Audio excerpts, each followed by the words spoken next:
नमस्ते भारत। मैं प्रवीण माली, एक किसान का बेटा हूँ।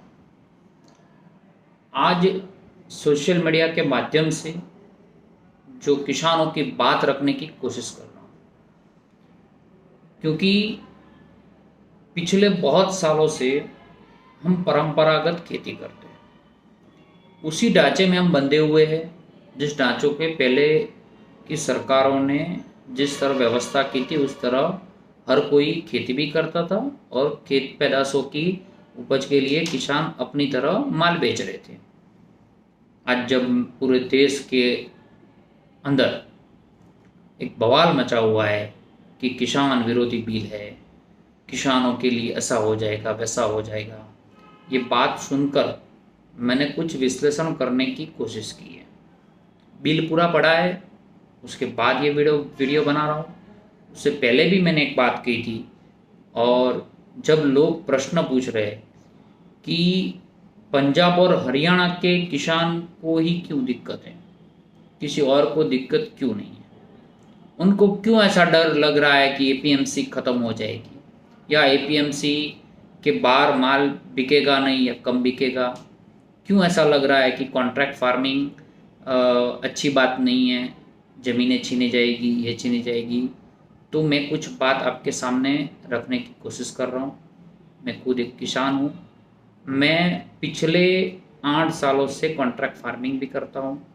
मैं पिछले कई सालों से परंपरागत खेती से उठकर वैल्यू एडिशन की ओर हम बढ़ रहे।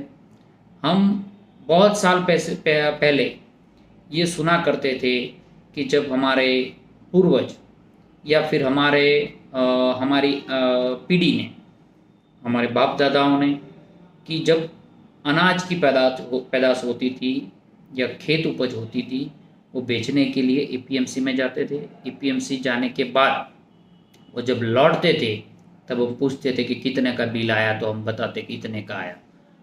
तो बहुत ही नुकसानी में हमारा उपज के बिल आते थे। तब हम पूछते थे जब छोटे थे कि भाई क्यों इतना बिल आया, तो एपीएमसी में यही भाव थे। तो हमने तभी, हमारे मन में एक प्रश्न था, हम और क्यों नहीं बेच सकते।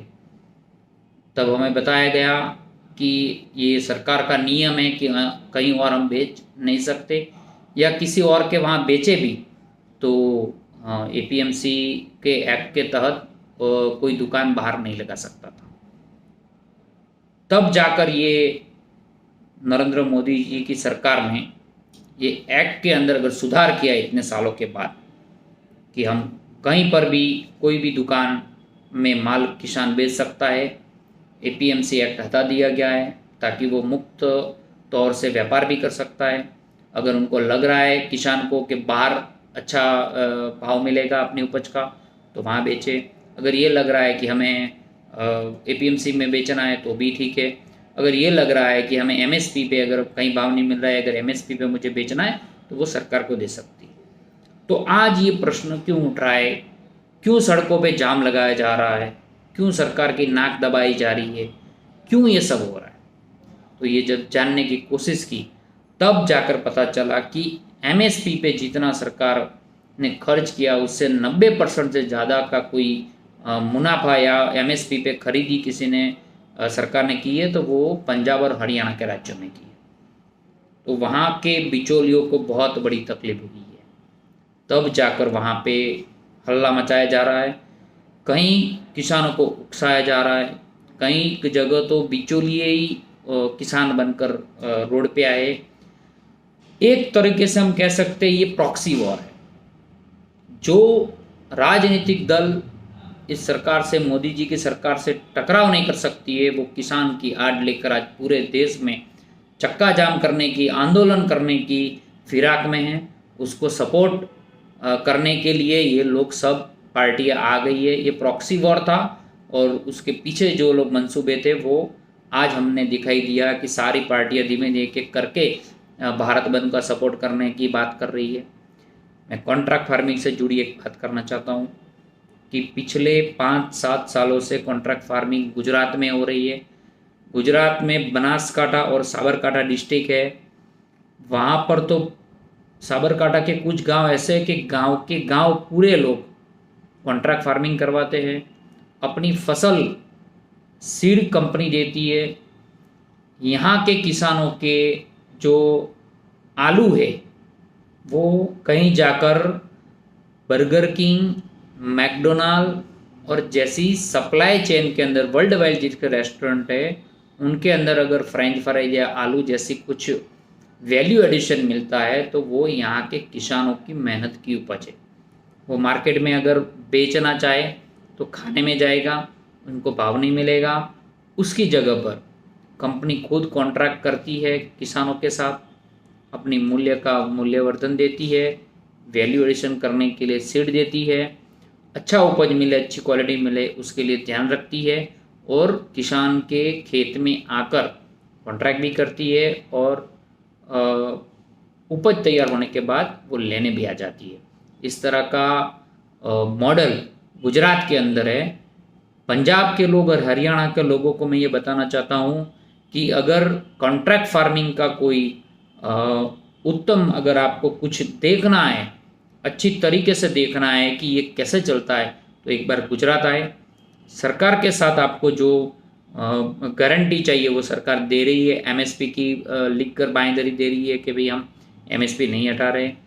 कॉन्ट्रैक्ट फार्मिंग की बात कर रही है, उसके साथ जो पहले नहीं कर सकते थे वो अब कॉन्ट्रैक्ट लीगल तरीके रजिस्टर्ड हो सकेगा कॉन्ट्रैक्ट उनका, किसानों का। साथ साथ एपीएमसी में अगर भाव आपको बाहर कहीं ज़्यादा मिल रहा है तो आप अपनी फसल बाहर बेचिए। अगर नहीं मिल रही, एपीएमसी में अच्छी मिल रही तो एपीएमसी में बेचिए। वो भी एपीएमसी चालू है, इसमें कहीं कोई भी तरीके से कोई बंद या पाबंदी नहीं लगाई गई है।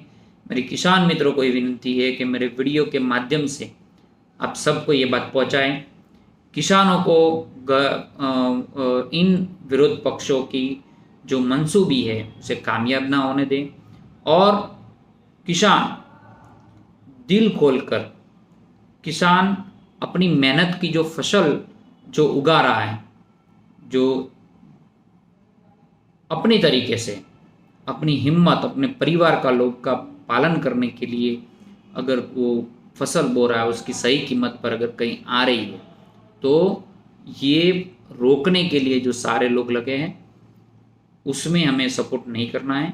हमें हिम्मत देनी है इस बिल को सपोर्ट करने के लिए। हम नरेंद्र मोदी जी की सरकार के साथ हैं। हमें पता है कि पिछले कई सालों में जो किसानों के साथ अगर यही पॉलिसी अच्छी थी तो किसान आत्महत्या नहीं करते, किसान कभी मरते नहीं, किसान कभी दुखी नहीं होता, किसान कभी गरीब नहीं होता। ये उनकी मूल्य दुगनी करने के लिए, आय दुगनी करने के लिए ये बिल लाया गया है। इसे कृपया ठीक तरीके से पढ़े, समझे और उसको लागू करने दें। यही बात आपसे निवेदन है कि लोगों तक, किसानों तक पहुंचाए। जय हिंद, जय भारत, जय जवान, जय किसान।